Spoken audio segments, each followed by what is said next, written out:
আল্লাহ নাম যতই জপি ততই মধুর লাগে, নামে এত জাদু থাকে কে জানি তো আগে।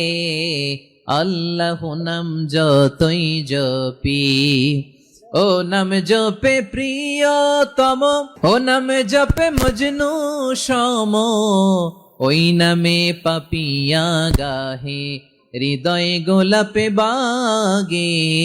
আল্লাহ নাম যতই জপি, আল্লাহু আকবার। এত মধুর নাম আর দ্বিতীয়টা নাই, যতই জপি ততই ভাল লাগে, ঠিক কিনা বলেন? এজন্য রব্বুল আলামিন বলেন, ওয়ালিল্লাহিল আসমাউল হুসনা ফাদউহু বিহা ওয়া যারুল্লাযীনা ইউলহিদুনা ফি আসমাইহি সায়ুজজাউনা মা কানু ইয়ামালুন। আল্লাহ বললেন, আমার অনেক সুন্দর সুন্দর নাম আছে, অনেকগুলো গুণবাচক সুন্দরতম নাম আছে। তোমরা এই নামগুলো ধরে আমি আল্লাহরে ডাকো, আর যারা আমি আল্লাহর নামের বিকৃতি ঘটায় তাদেরকে তোমরা বর্জন করো। আর তারা দুনিয়াতে যা করেছে আখিরাতের ফল তারা ঠিকই পাবে। সুবহানাল্লাহ বলেন। আল্লাহর অনেক সুন্দর সুন্দর নাম আছে, এগুলো ধরে ডাকতে বলা হয়েছে। আর যারা আল্লাহর নামের বিকৃতি করে তাদেরকে বর্জন করতে বলা হয়েছে।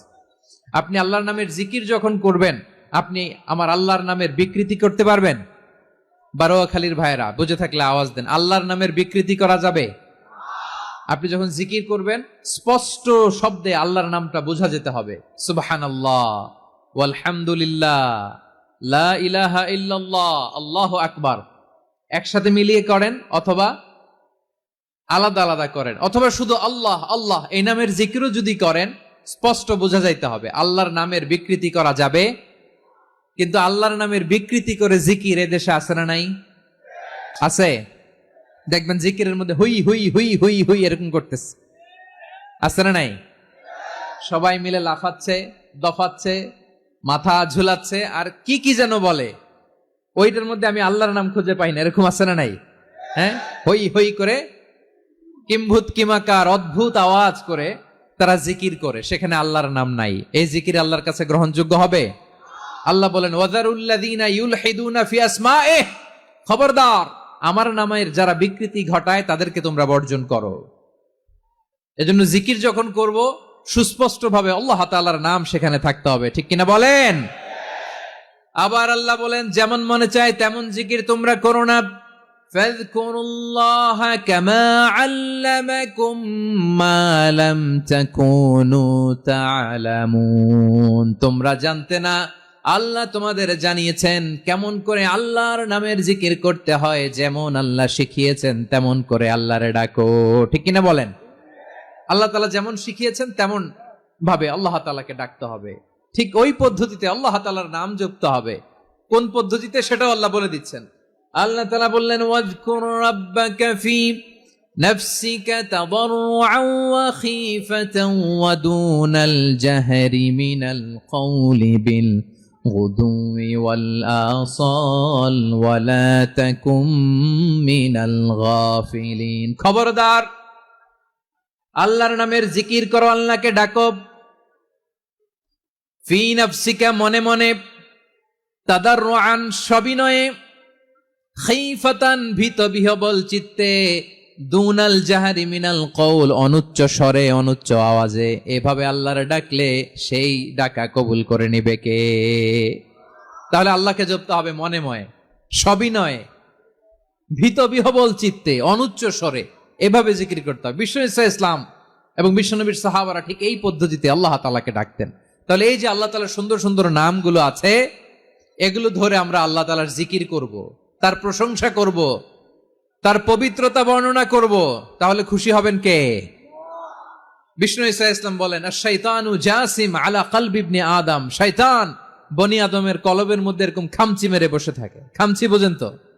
শয়তান বনি আদমের হৃদয়ে কলবে খামচি মেরে বসে থাকে। ফাইদা যাকারাল্লাহ খানাসা, যখন মানুষ আল্লাহর জিকির করে শয়তান দৌড়ে পালায়। ওয়া ইদা গাফালা ওয়াসওয়াসা, আর মানুষ যখন অমনোযোগী হয়, গাফিল হয়, শয়তান আবার টেম্পটেশন দেয়, আবার ধোঁকা দেয়, আবার ওয়াসওয়াসা দেয়।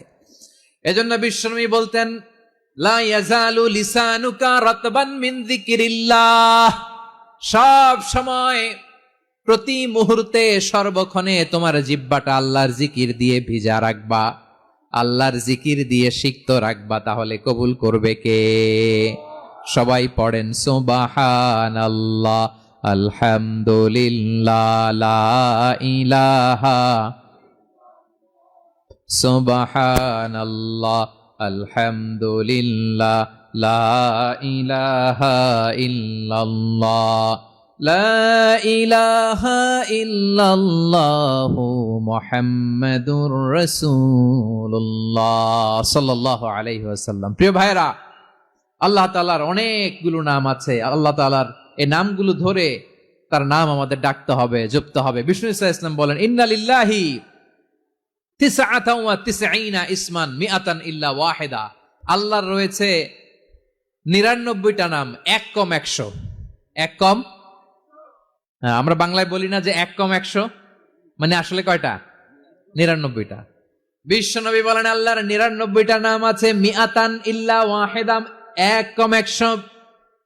মান আহসাহা দাখালাল জান্নাহ, যে ব্যক্তি 99 নাম মুখস্থ করে তার সিনার ভেতরে রাখবে, আল্লাহ তাআলা তাকে জান্নাত দিয়ে ধন্য করে দেবে। এবার বলেন, আল্লাহর নামগুলো জানার দরকার আছে না নাই?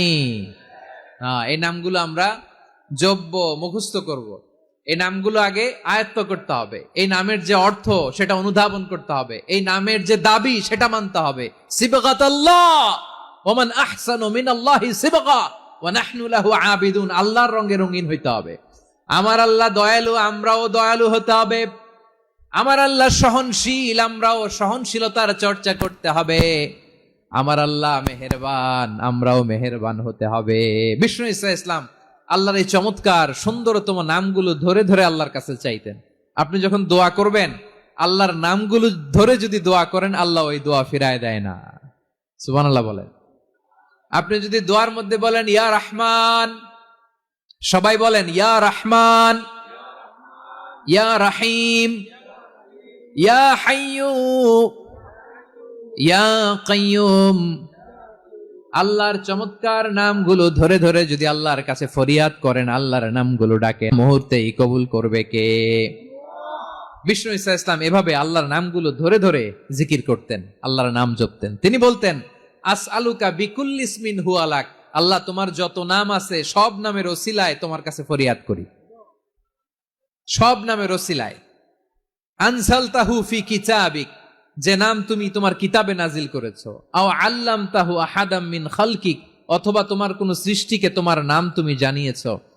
আও ইস্তাসারতা বিহি ফি ইলমিল গায়বি ইনদাক, অথবা গায়েবের জ্ঞানে তুমি তোমার নিজের জন্য ওই নামগুলো সংরক্ষিত রেখে দিয়েছো। সব নামের ওসিলায় তোমার কাছে চাই। সুবহানাল্লাহ পড়েন।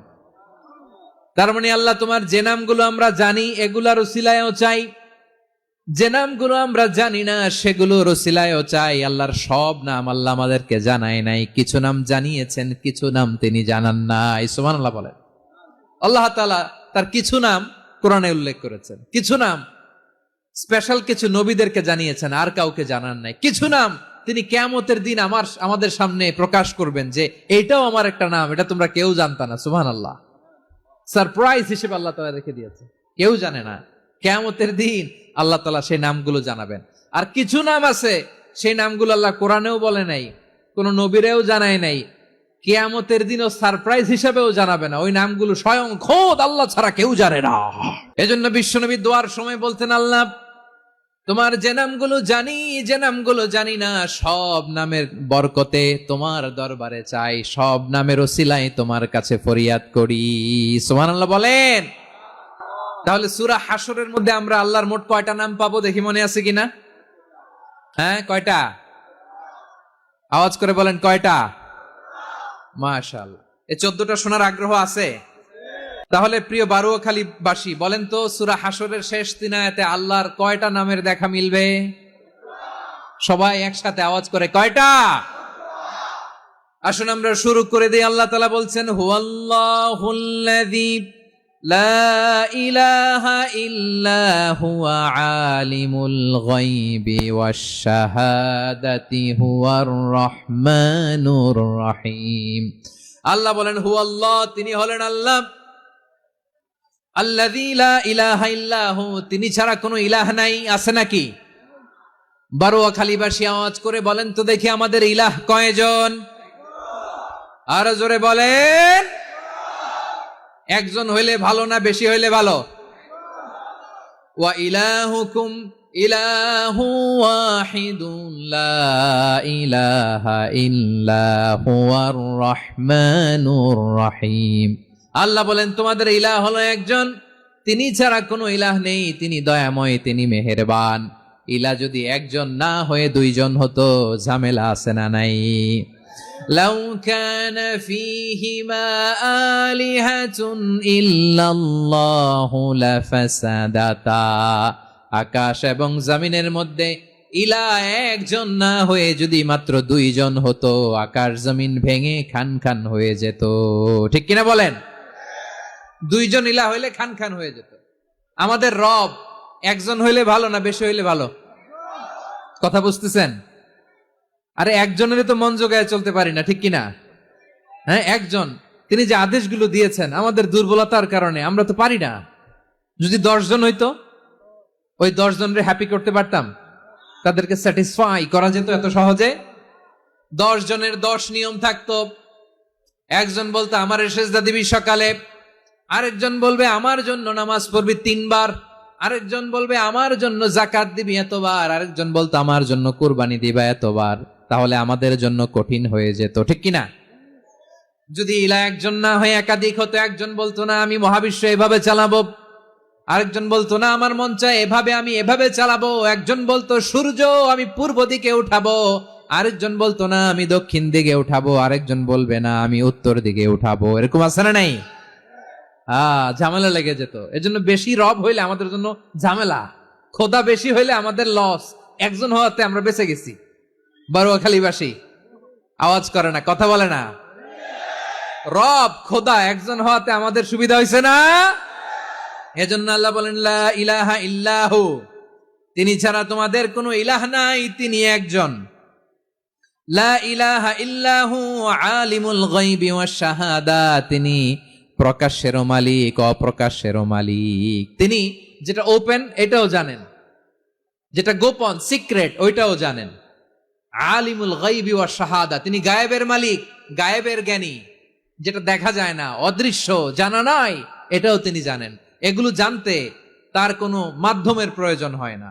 অতীতে কি হয়েছে, বর্তমানে কি চলছে, ভবিষ্যতে কি হবে, সব তার জ্ঞানের ভেতরে আছে না নাই? এজন্য আল্লাহ বললেন আলিমুল গায়বি ওয়াশ শাহাদা, তিনি গায়েবের জ্ঞান রাখেন, তিনি দৃশ্য জগতের জ্ঞান রাখেন, তিনি প্রকাশ্য জগতের জ্ঞান রাখেন, তিনি গোপন জগতের জ্ঞান রাখেন। তার কাছে কোনো কিছু গোপন নাই, ঠিক কিনা বলেন? হুয়ার রহমানুর রহিম, তিনি হলেন দয়াময়, তিনি হলেন মেহেরবান। এই যে শুরু হলো 14 নামের প্রথম দুইটা, আর রহমান আর রহিম। হুয়ার রহমানুর রহিম, তিনি হলেন the most gracious, the most merciful, তিনি দয়াময়, তিনি অতিশয় মেহেরবান। সুবহানাল্লাহ বলেন। তার দয়ার কোনো শেষ নাই, তার মায়ার কোনো শেষ নাই। আল্লাহ, তাহলে 14টা নামের মধ্যে কয়টা পাইলাম? একটা কি? আর রহমান। বারোয়াখালীবাসী বুঝে থাকলে আওয়াজ করে বলেন প্রথমটা কি? 2 নাম্বার আর রহিম। আওয়াজ করে বলেন 2 নাম্বার। আওয়াজ করে সবাই গলা ছেড়ে দিয়ে উত্তর দেন তো, প্রথম নামটা কি? দ্বিতীয় নামটা? আর রহিম। রহমান আল্লাহর one of the major names, আল্লাহর মৌলিক নামগুলোর মধ্যে গুরুত্বপূর্ণ একটা নাম হচ্ছে রহমান। গুরুত্বপূর্ণ নাম কি? রহমান, দয়ার সাগর, মায়ার সাগর। রহমানুন ফিদ দুনিয়া ওয়া রহিমুন ফিল আখিরা। এই দুনিয়ার জন্য আল্লাহ রহমান, দুনিয়াতে আল্লাহ সবাইরে দয়া করে, কাফিররেও করে, মুসলিমরেও করে। আর আখিরাতের জন্য তিনি রহিম, সেখানে কাফির মুশরিকদের জন্য আল্লাহর পক্ষ থেকে কোনো দয়া থাকবে না। চিল্লায় বলেন ঠিক কি না? এজন্য আল্লাহ বললেন আমার মৌলিক একটা নাম হলো রহমান, আল্লাহর পরে অন্য কোন নাম দিয়ে যদি তোমরা আমার নাম প্রকাশ করতে চাও, জপতে চাও, ডাকতে চাও, তোমরা রহমান নামে ডাকো।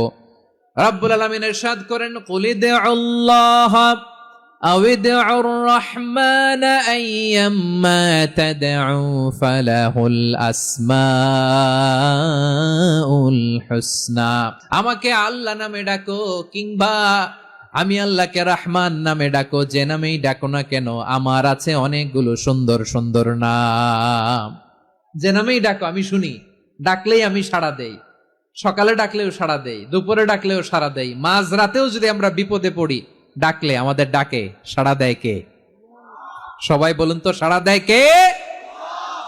আবার বিশ্বনবী যখন মক্কায় দাওয়াত দিচ্ছিলেন, তিনি মাঝে মাঝে আল্লাহর নাম বলছিলেন, মাঝে মাঝে তিনি রহমান নাম বলছিলেন।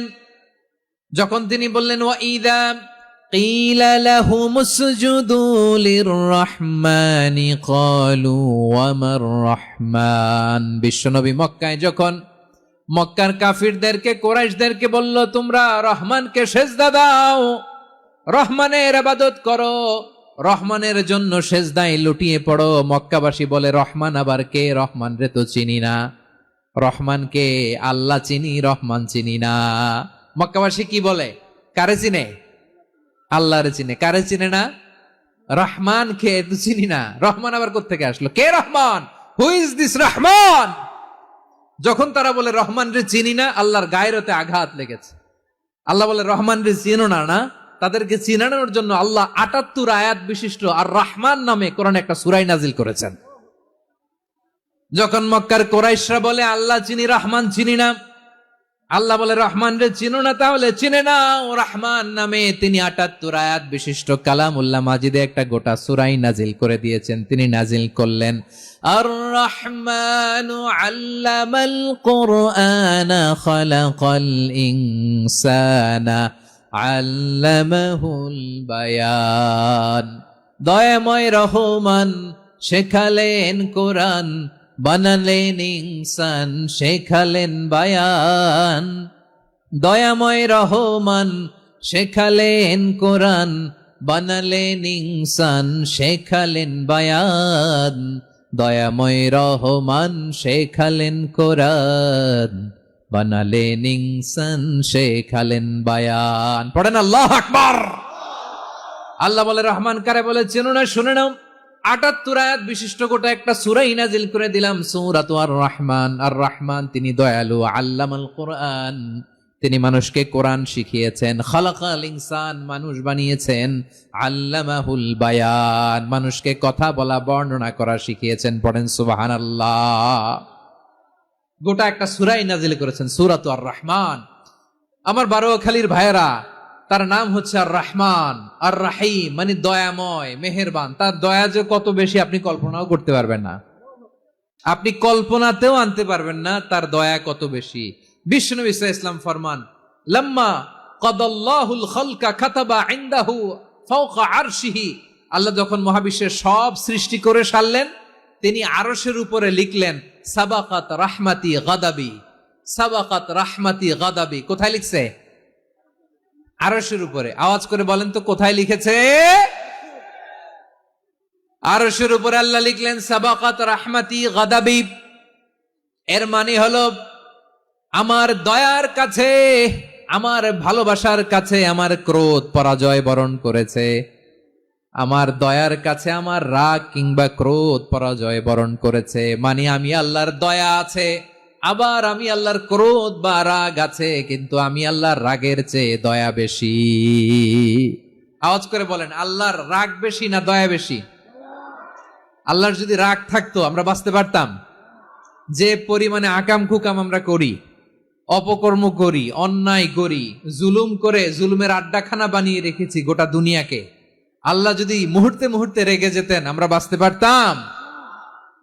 মহাবিশ্ব সৃষ্টির পরেই তিনি আরশের উপরে লিখেছেন সাবাকাত রাহমাতি গাদাবি, মানে আমি আমার দয়ার কাছে আমি আল্লাহর ক্রোধ, রাগ, ক্ষোভ এটা পরাজিত হয়েছে। সুবহানাল্লাহ বলেন। আবার বিষ্ণু বললেন জাআলাল্লাহুর রাহমাতা মিয়াতা জুজ, আল্লাহ দয়ার ভালোবাসাকে 100 টুকরা করলেন। 99 টুকরা দয়া মায়া ভালোবাসা আল্লাহ নিজের কাছে রেখে দিলেন, আর 1 টুকরা দয়া মায়া ভালোবাসা আল্লাহ গোটা বিশ্বের সবার মাঝে ঢেলে দিলেন। দয়া মায়া ভালোবাসা 100 টুকরা করে আল্লাহ নিজের কাছে রাখছেন কয় টুকরা? সবাই বলেন 99 টুকরা। আর গোটা বিশ্বের সবার মাঝে ভাগ করে দিয়েছেন কয় টুকরা?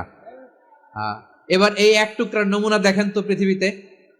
স্বামী স্ত্রীর জন্য কত ভালোবাসা, বন্ধু বন্ধুর জন্য কত ভালোবাসা, গার্লফ্রেন্ড বয়ফ্রেন্ডের জন্য গলায় ফাঁস লাগায়, আছে না নাই? এই এখন গলার আওয়াজ বাড়ছে ইয়াংদের। হুজুর এখন গার্লফ্রেন্ড বয়ফ্রেন্ডের ভিতরে ঢুকছে, এখন আমরা আছি হুজুর। জেগে উঠছে বারুয়া খালি। দেখেন এই তো কয়েকদিন আগেই তো, কত বছরের 12 না কত বছরের এক মেয়ে, কত বছর? 11। ওই দেখেন সব মুখস্থ দুষ্টগুলার, আর কিছু মুখস্থ না থাকলে এগুলো মুখস্থ। 11 বছরের, তারে কি বলবো, তরুণীও তো না, কিশোরী। এই কিশোরী ভালোবাসার টানে বাপ মা থুইয়া চলে গেছে কোথায়? দেখেন ভালোবাসারে আল্লাহ 100 টুকরা করেছেন, 99 টুকরা ভালোবাসা আল্লাহ নিজের জন্য রেখেছেন, 1 টুকরা আমাদের সবাইকে ভাগ করে দিয়েছেন। যত পাখি আছে পৃথিবীতে, যত মাছ আছে, যত প্রাণী আছে, যত মানুষ আছে, যত জিন আছে, আমরা সবাই মিলে পেয়েছি ভালোবাসার কয় টুকরা? আর আরশে আজিমের অধিপতি আল্লাহ, তিনি তার কাছে ভালোবাসা রেখে দিয়েছেন কয় টুকরা? তাহলে এবার আওয়াজ করে বলেন, আল্লাহর রাগ বেশি নাকি দয়া বেশি? আল্লাহ তুমি দয়ার সাগর রহমানুর রহিম, তোমার দয়াই পূর্ণ আমার সারা নিশিদিন। সবাই পড়েন, আল্লাহ তুমি দয়ার সাগর রহমানুর রহিম, তোমার দয়াই পূর্ণ আমার সারা নিশিদিন। আল্লাহু আকবার। আল্লাহ বলেন, রাহমাতি ওয়াসিআত কুল্লা শাই, গোটা বিশ্বের সব জায়গায় আমি আল্লাহর রহমত বিস্তৃত, এমন কোন জায়গা নাই যেখানে আমি আল্লাহর রহমত নাই। ঠিক কিনা বলেন? এমন কোন জায়গা নাই আমি আল্লাহর রহমত নাই। আমি আল্লাহর রহমত ছাড়া গাছের একটা পাতা নড়ে না, আমি আল্লাহর দয়া রহমত ছাড়া গাছের একটা পাতা পড়ে না, আমি আল্লাহর দয়া রহমত ছাড়া আকাশ থেকে 1 ফোঁটা বৃষ্টি ঝরে না। তিনি হলেন রহমান, তিনি হলেন রাহিম। ঠিক কিনা বলে? আল্লাহরে চিনতেছেন? আলোচনার বিষয় কি? আসুন আমাদের রবকে চিনি। তিনি হলেন আর রহমান, তিনি হলেন আর রাহিম। তার দয়ার কোনো শেষ নাই, তার মায়ার কোনো শেষ নাই। বনি ইসরাইলের এক লোক 500 বছর আল্লাহর ইবাদত করেছে। কয় বছর? কোথায় জানেন? সাগরের মাঝখানে এক পাহাড়, ওই পাহাড়ের উপরে বসে 500 বছর টানা আল্লাহর ইবাদত। দিনে আর রাতে একবার করে নিচে নামতেন। সেখানে আল্লাহ তাআলা পাথরের ভেতর থেকে তার জন্য মিঠা পানির ব্যবস্থা করে দিয়েছেন, আর একটা ডালিম গাছের ব্যবস্থা করে দিয়েছেন। সকালে নামলে একটা টসটসে ডালিম, রাতে নামলে টসটসে ডালিম। এগুলো খেয়ে খেয়ে 500 বছর সে আল্লাহর ইবাদত করেছে। আর সে আল্লাহর কাছে বলেছে, আল্লাহ আমি যখন মারা যাব সেজদারত অবস্থায় যেন মারা যাই। ঠিকই আল্লাহ সেজদারত অবস্থায় সাইয়েদনা আজরাইলকে পাঠিয়ে দিলেন। সেজদারত অবস্থায় লোকটা মারা গেল। 500 বছর ইবাদতের পরে আল্লাহর দরবারে কিয়ামতের কঠিন ময়দানে যখন লোকটা হাজির হয়ে যাবে, আল্লাহ বলবেন, আদখিলু আবদি আল জান্নাতা বিরহমাতি, আমার বান্দাকে আমার দয়া আমার ভালোবাসা দিয়ে জান্নাতে ঢুকায়া দাও। 500 বছর ইবাদত করছে তো আমার দয়ায় আমার বান্দারে জান্নাত দাও। এই বান্দা বলে, বালবি আমালি, আল্লাহ তোমার দয়া লাগবে কেন? আমি আমার আমল দিয়ে জান্নাতে যেতে চাই। কি দিয়ে? কথা বুঝে নাই বোধহয়। আল্লাহর এই বান্দা কি দিয়ে জান্নাতে ঢুকতে চায়? আমল দিয়ে। আল্লাহ বলছে, আমার দয়ায় আমার বান্দারা জান্নাতে নিয়ে যাও ফেরেশতারা। এ বলে, আল্লাহ তোমার দয়া লাগবে কেন? সেজদা তো কম দেই নাই, জিকির করতে করতে 500 বছর শেষ করে দিলাম, আবার তোমার দয়া লাগবে? আমি তো আমার আমলেই জান্নাতে যেতে পারি। আল্লাহ বলবেন, তাই ঠিক আছে, আমি চাইলাম দয়া দিয়ে জান্নাত দিব, তুমি চাইলে আমল দিয়ে ঢুকবা। ঠিক আছে, তোমার আমল আর আমার যে দয়া, দুইটার একটু মাপ দেই। তোমার 500 বছরের ইবাদত এক পাল্লায় রাখো। আর আল্লাহ বললেন, আমি যে দয়া করে এই দুনিয়ার নাজ নেয়ামত বিউটি সৌন্দর্য দেখার জন্য তোমার 2টা চোখ দিয়েছিলাম, 2টা নয় 1টা চোখ আরেক পাল্লায় রাখো। রাখা হবে? দেখা যাবে ওই 500 বছরের ইবাদত হালকা হয়েছে আর মুহূর্তের মধ্যে আল্লাহর দেয়া একটা চোখের নেয়ামত ভারী হয়ে গিয়েছে। আল্লাহ বলবেন তোমার কথা মতো মাপ দেয়া হলো, এবার ফলাফল দেখো, হিসাব বলে তুমি এখন জাহান্নামে যাবা, go to the hell fire, যাও এবার জাহান্নামে যাও। মাপ চোখে যখন আসছো আমার সাথে হিসাব ক্যালকুলেশন, যাও তুমি এবার জাহান্নামে যাবা। এবার লোকটা কাচুমাচু করে বলে আল্লাহ আমি বুঝি নাই, আল্লাহ আমি বুঝতে পারি নাই, খেয়াল করি নাই, তুমি আমারে ক্ষমা করো, তুমি আমারে মাফ করো। ও আল্লাহ, এবার আমি টের পেয়েছি, এবার আমি বুঝতে পেরেছি তোমার দয়া ছাড়া দুনিয়ায় কেউ জান্নাতে যেতে পারবে না, কেউ পারবে না। আল্লাহ বললেন ওরে গোলাম, তুই তো কিছুই ছিলি না, অস্তিত্বহীনতা থেকে তোরে অস্তিত্বে আনলো কে? ওই ছোট্ট শুক্রাণু থেকে মায়ের পেটে 9 মাস ধরে খাবার দিয়েছে কে? আবার সুস্থতার সাথে দুনিয়ার বুকে তোর ডেলিভারির ব্যবস্থা করে দিল কে? আবার তোর মায়ের বুকের ভেতরে 2টা খাবারের লাইনের ব্যবস্থা করে দিল কে? আবার তোকে শৈশব পেরিয়ে কৈশোর পেরিয়ে তারুণ্য, তারপরে যৌবন, এগুলো দান করলো কে? তার চেয়ে বড় কথা, পাহাড়ের মাঝখানে, সাগরের মাঝখানে 500 বছর ইবাদত করার শক্তি তোর গায়ে দিয়েছে কে? এই সাগরের মধ্যে লোনা পানি, লবণের পানি মুখে দেয়া যায় না, সেখান থেকে আমি পাহাড়ের ভেতর থেকে মিঠা পানির ব্যবস্থা করে দিলাম, ওই জায়গায় তোরে রিজিকের বন্দোবস্ত করলো কে? সকাল বিকাল 2 বেলা টসটসে ডালিম খাওয়ার ব্যবস্থা করে দিল কে? তোর আবদার ছিল আল্লাহ আপনি আমারে সেজদারত অবস্থায় রুহু কবজ করবেন, তোর শেষ আবদারটাও পূরণ করেছে কে? ও গোলাম, আমার রহমতের তুলনায়, আমার নেয়ামতের তুলনায় তোর 500 বছরের ইবাদতের কোনো ওজনই হবে না। গোটা বিশ্বের কেউ কোনোদিন আমার জান্নাতে ঢুকতে পারবে না আমি আল্লাহর দয়া ছাড়া। হুয়ার রহমানুর রহিম, তিনি দয়াময়, তিনি মেহেরবান। জিব্রাইল আলাইহিস সালাম বিশ্বনবীর এই লম্বা হাদিসটা যখন শোনালেন, আমি যা যা বলছি এটা বিশাল এক হাদিসের অনুবাদ, বললেন ইয়া মুহাম্মদ, এই দুনিয়ার সবটাই চলে আল্লাহর রহমত দিয়ে। হাদিসের শেষ কথা, সব চলে আল্লাহর কি দিয়ে? তখন বিশ্বনবী সাহাবাদের বললেন, ও সাহাবারা শোনো, আল্লাহর জান্নাতে কেউ কোনোদিন প্রবেশ করতে পারবে না তার রহমত ছাড়া। সাহাবারা বললেন, ইয়া রাসূলুল্লাহ, আপনিও না, আপনিও কি আল্লাহর রহমত ছাড়া প্রবেশ করতে পারবেন না? বিশ্বনবী বললেন, না আমিও না, আমি বিশ্বনবীও আল্লাহর জান্নাতে আল্লাহর রহমত ছাড়া ঢুকতে পারবে না, তবে কিয়ামতের দিন আল্লাহর রহমত আমার চারদিকে বেষ্টনী দিয়ে থাকবে। আল্লাহ নিজের পরিচয় দিয়ে বললেন, আলিমুল গায়বি ওয়াশ শাহাদাতি হুয়ার রহমানুর রহিম, আমি হলাম রহমান, আমি রাহিম। আল্লাহরে চিনছেন? ও বারোখালীর ভাইয়ের, আপনার রবকে চিনতে পারতেছেন? তিনি দয়ার সাগর, তিনি মায়ার সাগর। তার দয়ার সাগর যে কত বড় আপনার কল্পনাতেও নাই।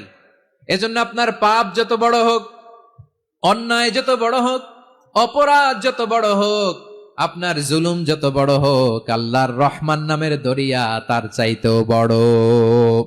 আল্লাহ বললেন, খুলিয়া ইবাদিয়াল্লাযীনা আসরাফু আলা আনফুসিহিম লা তাকনাতু মির রাহমাতিল্লাহ ইন্নাল্লাহা ইয়াগফিরুয যুনুবা জামিআ ইন্নাহু হুয়াল গফুরুর রহিম। ও আমার গুনাহগার বান্দারা শোনো, জুলুম করেছো, ভুল করেছো, অন্যায় করেছো, আল্লাহর রহমত থেকে নিরাশ হয়ো না। আমরা বিশ্বাসীরা কশিনকালেও আল্লাহর রহমত থেকে নিরাশ হব না, ঠিক কিনা বলেন? আল্লাহর রহমত থেকে নিরাশ হবেন? ভুল করে ফেলছেন, আরে ভুল তো সবাই করে, পাপ হয়েছে, আরে পাপ তো সবার আছে, আমরা সবাই পাপী, সবাই পাপী। যত পাপ হোক, ভুল হোক, অন্যায় হোক, অনুতপ্ত হয়ে তওবা করে, ওযু করে, জায়নামাজটা বিছিয়ে সেজদা দিয়ে চোখের পানি ছাড়েন। চোখের বেয়ে পড়া পানি আল্লাহর কাছে যে কত প্রিয়। অনুতপ্ত বান্দার চোখের পানির ফোঁটা তার চোখ বেয়ে, নাকের ডগা বেয়ে জমিনে ড্রপ করার আগেই আল্লাহর ওই বান্দার সব গুনাহ মাফ করে দেয়। আল্লাহ বললেন, আমি রহমানুর রহিম, আমি দয়াময়, আমি মেহেরবান। এরপর আল্লাহ বললেন, হুয়াল্লাহুল্লাযী লা ইলাহা ইল্লা হুয়াল মালিকুল কুদ্দুসুস সালামুল মুমিন। ওয়াল্লাহুল্লাযী, তিনি এমন আল্লাহ, লা ইলাহা ইল্লাহু, তিনি ছাড়া কোনো ইলাহ নাই, আল মালিক, তিনি হলেন আল মালিক। দুইটা শেষ, আর রহমান আর রাহিম শেষ। এবার আল্লাহ 3 নাম্বার গুণবাচক নামের পরিচয় দিচ্ছেন। আল্লাহ বলছেন আমি হচ্ছি আল মালিক। আমি কি? মানে সম্রাট।